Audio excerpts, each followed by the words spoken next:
नमस्ते विद्यार्थी मित्रांनो, पुन्हा एकदा समाजशास्त्र विभागामध्ये मी तुमचं स्वागत करते। गेल्या पिरियडमध्ये आपण शास्त्र म्हणजे काय, विज्ञान म्हणजे काय, विज्ञानाचे प्रकार आणि त्या शास्त्रामध्ये वापरली जाणारी वैज्ञानिक पद्धती, ही वैज्ञानिक पद्धती शास्त्रासाठी किती मोलाची आहे, किती महत्त्वाची आहे, शास्त्राच्या विकासामध्ये, उन्नतीमध्ये, व्याप्तीमध्ये तिचा खूप मोलाचा वाटा आहे हे आपण पाहिलं। शास्त्रामध्ये संशोधने ही खूप महत्त्वाची आहे। संशोधनाद्वारेच त्या शास्त्राचा विकास होतो आणि ही संशोधने मानवाच्या आणि समाजाच्या विकासासाठी उपयोगी ठरतात। हा भाग आपण गेल्या पिरियडमध्ये पाहिला। हे संशोधन करण्यासाठी जी वैज्ञानिक पद्धती वापरली जाते ती वैज्ञानिक पद्धती स्टेप बाय स्टेप पुढे चालणारी आहे। टप्प्याटप्प्याने पुढे जाणारी पद्धती ती आपल्याला डिटेलमध्ये अभ्यासायची आहे।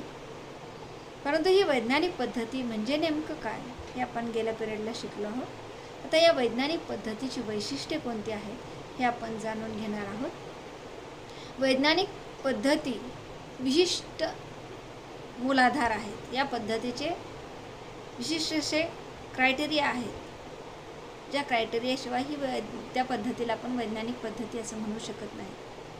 त्या विशिष्ट मूलाधारावरच ही पद्धती आधारित असते आणि ते मूलाधार म्हणजेच वैज्ञानिक पद्धतीची वैशिष्ट्ये होत। वैज्ञानिक पद्धती ज्या बेसवर आधारित आहे ती बेस म्हणजेच वैज्ञानिक पद्धतीचे कॅरेक्टरिस्टिक्स म्हणजेच वैशिष्ट्ये आहे। कोणत्याही पद्धतीला आपण वैज्ञानिक पद्धती असं म्हणू शकत नाही। वैशिष्ट्यांच्या आधारेच ती पद्धती वैज्ञानिक आहे की नाही हे ठरवलं जातं।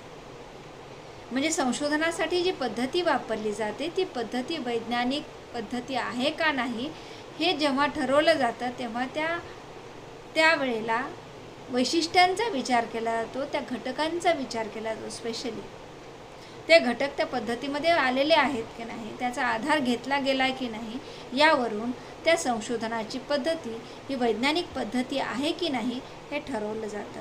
वैज्ञानिक पद्धतीचे काही आवश्यक कसोट्या आहेत, इसेन्शियल क्रायटेरिया आहेत किंवा काही निकष आहेत। ते निकष म्हणजेच वैज्ञानिक पद्धतीची वैशिष्ट्ये आपल्याला म्हणता येते। वैज्ञानिक पद्धतीचं पहिलं वैशिष्ट्य पहा, वस्तुनिष्ठता। वस्तुनिष्ठता यालाच इंग्रजीमध्ये ऑब्जेक्टिव्हिटी असं म्हणतात। वस्तुनिष्ठता ही वैज्ञानिक पद्धती खूप महत्त्वाची आहे। वस्तुनिष्ठतेला पर्यायी शब्द जर तुम्हाला सुचवायचा म्हटला तर सत्यता किंवा वास्तविकता हा त्याला पर्यायी शब्द आपल्याला सांगता येईल। वस्तुनिष्ठता हे वैज्ञानिक पद्धतीचं खूप महत्त्वाचं वैशिष्ट्य आहे। विज्ञान हे प्रामुख्याने वस्तुनिष्ठतेवरच आधारित आहे। जर एखाद्या विषयाचा अभ्यास करत असताना तो वस्तुनिष्ठ पद्धतीने केला गेला नाही तर त्या विषयाला आपण शास्त्र असं म्हणू शकत नाही किंवा तो अभ्यास हा उपयुक्त असू शकत नाही। त्या अभ्यासाचा, त्या माहितीचा कुणालाही काहीही फायदा होणार नाही जर तो अभ्यास वस्तुनिष्ठ पद्धतीने, वास्तविक पद्धतीने केलेला नसेल तर। म्हणजेच वस्तुनिष्ठता ही वैज्ञानिक पद्धतीमध्ये खूप महत्त्वाची आहे। जर अध्ययन व्यक्तिनिष्ठ असेल तर अशा अध्ययनात तथ्यांचा शोध घेतला जात नाही। दोन प्रकारचे दृष्टिकोन आहेत पहा, एक व्यक्तिनिष्ठ दृष्टिकोन आणि दुसरा आहे वस्तुनिष्ठ दृष्टिकोन। व्यक्तिनिष्ठ दृष्टिकोनाला सामाजिक संशोधनामध्ये, सायन्समध्ये कसल्याही प्रकारचं महत्त्व दिलं जात नाही। कोणत्याही शास्त्रामध्ये व्यक्तिनिष्ठ दृष्टिकोन महत्त्वाचा नसतो। कोणत्याही संशोधनामध्ये व्यक्तिनिष्ठ दृष्टिकोन हा महत्त्वाचा मानलाच जात नाही। मला काय वाटतंय याला शास्त्रामध्ये, याला संशोधनामध्ये काहीही महत्त्व नाही। तर काय आहे, सत्यता काय आहे जी सर्वांनी स्वीकारलेली आहे त्याला शास्त्रामध्ये, त्याला संशोधनामध्ये महत्त्व आहे। संशोधनकर्त्याला काय वाटतं हे संशोधनामध्ये अजिबात महत्त्वाचं मानलं जात नाही, कारण की ते संशोधन हे व्यक्तिनिष्ठ संशोधन होतं। मग त्या संशोधनामध्ये वेगवेगळ्या प्रकारचे काय म्हणू आपण, त्या संशोधनाला समाज मान्यता देत नाही, त्याचा स्वीकार करत नाही। जर अध्ययन व्यक्तिनिष्ठ असेल, सब्जेक्टिव्ह असेल, तर अशा अध्ययनात तथ्यांचा शोध घेतला जात नाही. म्हणजे माहितीशिवाय, सत्य माहिती जाणून घेतल्याशिवाय काही निष्कर्ष काढले जातात. जेव्हा असे निष्कर्ष काढले जातात तेव्हा त्या निष्कर्षापर्यंत पोचण्यासाठी संशोधनकर्त्याची मते, विचार, भावना, कल्पना याचा आधार प्रामुख्याने संशोधनकर्त्याने घेतलेला असतो. परंतु एखाद्या विषयाची नवीन माहिती जेव्हा आपल्याला मिळवायची आहे, नवीन संशोधन करायचं आहे, तेव्हा त्या विषयाबाबतची सत्यस्थिती काय आहे ही जाणून घेत असताना संशोधनकर्त्याने स्वतःची मते, विचार, कल्पना, भावना, अभिवृत्ती याला बाजूला ठेवणं खूप आवश्यक आहे. आणि जेव्हा संशोधनकर्ता स्वतःची मते, भावना, कल्पना, विचार, अभिवृत्ती बाजूला ठेवतो आणि सत्य माहिती मिळवण्यासाठी प्रयत्न करतो, ती माहिती मिळवतो, त्यालाच म्हणायचं वस्तुनिष्ठता. आणि वस्तुनिष्ठ माहिती मिळवत असताना संशोधनकर्त्याच्या मनामध्ये कोणत्याही प्रकारचा पूर्वग्रह दूषित दृष्टिकोन असता कामा नये. एखाद्या व्यक्तीविषयी, एखाद्या समूहाविषयी जर आपण आपलं मत अगोदरच ठाम बनवलेलं असेल तर त्या मताचा समावेश त्या संशोधनामध्ये होता कामा नये. तसं मत बनवून पूर्वग्रह दूषित दृष्टिकोनातून केलेलं संशोधन हे योग्य निष्कर्षापर्यंत जाणारं नसतं. तर त्या संशोधनातून प्राप्त होणारे निष्कर्ष हे वस्तुनिष्ठतेपासून दूर गेलेले असतात. जर अध्ययन व्यक्तिनिष्ठ असेल तर अशा अध्ययनात तथ्यांचा शोध घेतला जात नाही, म्हणजे वास्तव माहिती जाणून घेतली जात नाही. असे अध्ययन पूर्वग्रह दूषित, पक्षपातपूर्ण अध्ययन असण्याची शक्यताही दाट असते. वैज्ञानिक अध्ययनात पक्षपाताला स्थान दिले जात नाही, तर या अध्ययनात संशोधनकर्त्याचे विचार, भावना, कल्पना याला महत्त्व दिले जात नाही, तर विज्ञानात घटना जशी आहे तशीच मांडली जाते. सद्यस्थितीमध्ये ती घटना कोणत्या स्थितीत आहे, तिचं स्वरूप काय आहे हे जशाच्या तसं जेव्हा संशोधनामध्ये मांडलं जाईल तेव्हा ते संशोधन वस्तुनिष्ठ होईल. विशिष्ट गोष्ट सत्य आहे असा जेव्हा संशोधनकर्ता दावा करतो तेव्हा तो युक्तिवाद इतरांनाही तो मान्य झाला पाहिजे.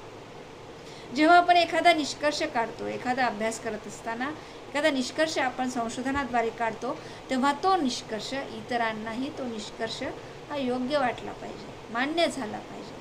तेव्हाच ते संशोधन वस्तुनिष्ठ संशोधन आहे असं त्या ठिकाणी म्हटलं जातं. आणि वस्तुनिष्ठता हा वैज्ञानिक संशोधन पद्धतीचं एक महत्त्वाचं वैशिष्ट्य आहे, महत्त्वाचा मूलाधार आहे. जॉहेन गॉल्ट्युना यांनी वस्तुनिष्ठतेच्या कसोट्या सांगितलेल्या आहेत. एखाद्या विशिष्ट घटनेचे एकाच निरीक्षकाने पुन्हा पुन्हा निरीक्षण करून निघणारे निष्कर्ष सारखेच असले पाहिजे.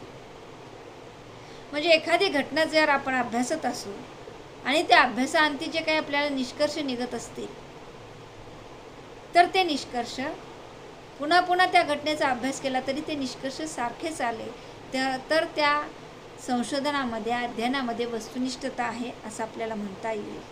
एखाद्या घटनेच्या निरनिराळ्या निरीक्षकांनी केलेल्या निरीक्षणावरून त्यांनी काढलेले निष्कर्ष सारखेच असावेत. समजा मी एक संशोधन केलेलं आहे आणि त्याच विषयावर इतरांनी सुद्धा संशोधन केलं आणि मी काढलेले निष्कर्ष आणि इतरांनी काढलेले निष्कर्ष हे जर मिळते जुळते असतील, सारखे असतील, तर ते संशोधन वस्तुनिष्ठ संशोधन आहे असं आपल्याला त्या ठिकाणी म्हणता येतं. या दोन कसोट्याला अनुसरून जे निष्कर्ष काढले जातात त्यास वस्तुनिष्ठ निष्कर्ष असे म्हणतात. ही झाली पहिली कसोटी, ती म्हणजे वस्तुनिष्ठता. म्हणजे वस्तुनिष्ठता जर संशोधनात असेल तर ते संशोधन सर्वांकडून स्वीकारलं जातं, त्याला मान्यता दिली जाते आणि ते संशोधन हे उपयुक्त संशोधन म्हणून त्याचा स्वीकार केला जातो. वैज्ञानिक पद्धतीचं दुसरं वैशिष्ट्य आहे विश्वसनीयता. वैज्ञानिक पद्धतीचे दुसरे वैशिष्ट्य म्हणजेच विश्वसनीयता होय. विश्वसनीयता म्हणजेच मापन साधनांच्या अचूकतेची मात्रा होय. सामाजिक शास्त्रात प्रश्नावली, मुलाखत, अनुसूची, आशय विश्लेषण आणि व्यष्टी अध्ययन ही संशोधनाची महत्त्वपूर्ण साधने आहेत. विश्वसनीय माहिती संकलित करण्यासाठी सामाजिक शास्त्रांमध्ये प्रश्नावलीचा आधार घेतला जातो, मुलाखतीचा आधार घेतला जातो, मुलाखत अनुसूचीचा आधार घेतला जातो, निरीक्षण तंत्राचा आधार घेतला जातो, व्यष्टी अध्ययन पद्धतीचा आधार घेतला जातो आणि याच्याद्वारे माहिती मिळवली जाते. ती माहिती कशी असते? विश्वसनीय असते, सत्य माहिती असते. या साधनांची विश्वसनीयता ही त्यांची रचना कशी आहे यावर आणि त्यांचा उपयोग कसा केला जातो यावर अवलंबून असते. ही साधनं जरी माहिती मिळवण्यासाठी आपण वापरत असलो, तथ्य संकलनासाठी वापरत असलो, तरीही ही साधनं किंवा त्यांची रचना किंवा त्याचा वापर किंवा त्याची उपयोगिता कशी आहे यावरून ते साधन हे विश्वसनीय आहे की नाही हे त्या ठिकाणी ठरवलं जातं. म्हणजेच विश्वसनीयता हा सुद्धा सामाजिक संशोधनासाठी वापरल्या जाणाऱ्या वैज्ञानिक पद्धतीचा एक मूलाधार आहे, एक वैशिष्ट्य आहे. विश्वसनीयता ही संकल्पना अवलंबित्व, स्थैर्यता, सातत्य, भविष्यकथन, अचूकता या गोष्टीशी निगडीत आहे. म्हणजे एखादी गोष्ट ही विश्वसनीय आहे म्हणजे त्या गोष्टीबाबत आपण भविष्यकथन सुद्धा करू शकतो, ती गोष्ट ही अचूक असू शकते, त्या गोष्टीतील सत्यता ही तपासून पाहता येते. यानंतरचं तिसरं वैशिष्ट्य आहे सप्रमाणता, व्हॅलिडिटी ज्याला आपण म्हणतो. तर ही सप्रमाणता म्हणजे काय हे जाणून घेत असताना आपण पाहूयात की एखाद्या व्यक्तीची उंची, एखाद्या व्यक्तीचा रंग, एखाद्या व्यक्तीचं वजन, दोन गावातील अंतर, एखाद्या व्यक्तीचं उत्पन्न, एखाद्या व्यक्तीचं वय, एखाद्या व्यक्तीचं शिक्षण, त्या व्यक्तीचा स्तर याचं आपण काय करू शकतो? प्रत्यक्ष निरीक्षण करू शकतो. एखादा व्यक्ती कसा दिसतो, एखाद्या व्यक्तीची पर्सनॅलिटी कशी आहे, एखाद्या व्यक्तीचं व्यक्तिमत्व कसं आहे हे आपण पाहू शकतो. एखाद्या व्यक्तीची आर्थिक स्थिती कशी आहे हे सुद्धा आपण पाहून ते जाणून घेऊ शकतो, त्याबाबत मत व्यक्त करू शकतो. एका गावापासून दुसऱ्या गावाचं अंतर किती आहे हे सुद्धा आपण निरीक्षणाने किंवा याचं सुद्धा मोजमाप आपण करून त्या ठिकाणी निश्चितपणे सांगू शकतो. उंची, रंग, वजन, अंतर, उत्पन्न, वय, शिक्षण, स्तर यांचे प्रत्यक्ष निरीक्षण करता येते. या गोष्टींबाबत सप्रमाणतेची समस्या ही मोठी नाही. समजा आपण एका गावापासून दुसऱ्या गावचं अंतर मोजलं आणि ते आहे 15 किलोमीटर.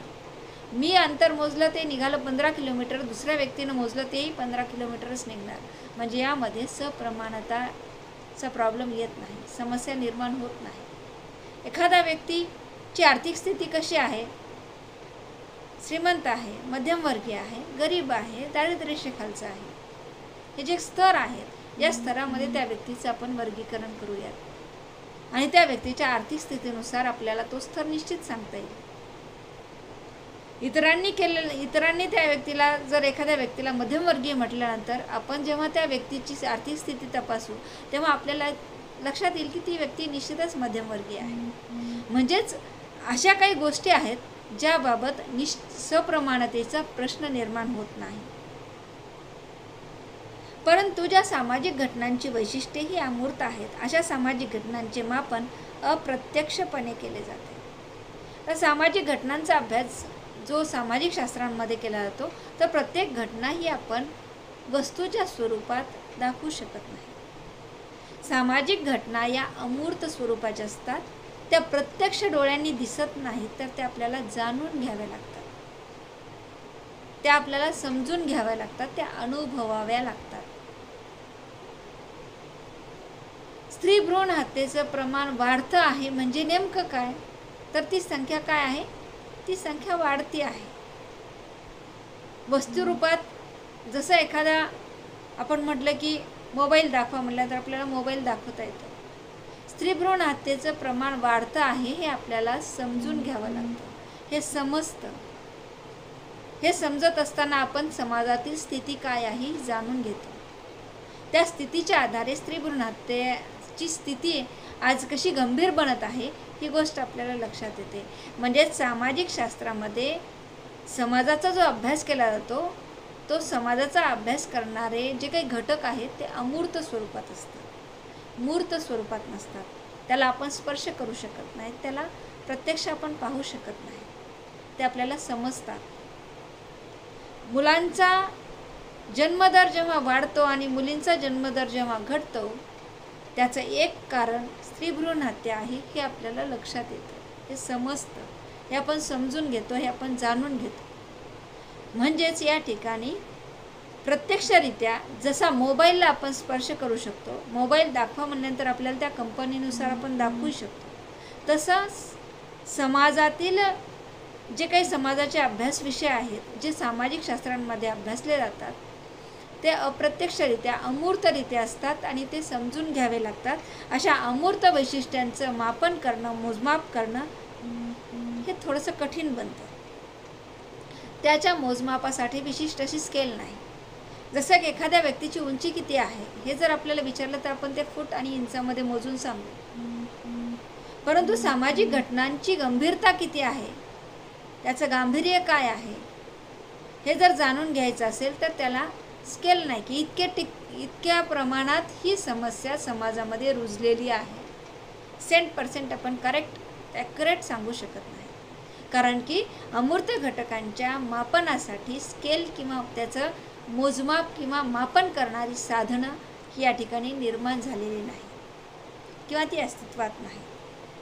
अमूर्त वैशिष्ट्यांचे मापन करण्याचे कोणतेही स्केल नाहीत वा नियम नाहीत. म्हणून समाजशास्त्रात किंवा इतर सामाजिक शास्त्रात वेगवेगळ्या स्केलचा वापर त्या ठिकाणी केला जातो. विज्ञानात सप्रमाणतेला विशेष महत्त्व आहे. त्यामुळे सप्रमाणता सिद्ध करण्यासाठी न्याय आणि विश्वसनीय मापनांचा साधनांचा आवश्यकता ही वैज्ञानिक पद्धतीमध्ये खूप महत्त्वाची असते.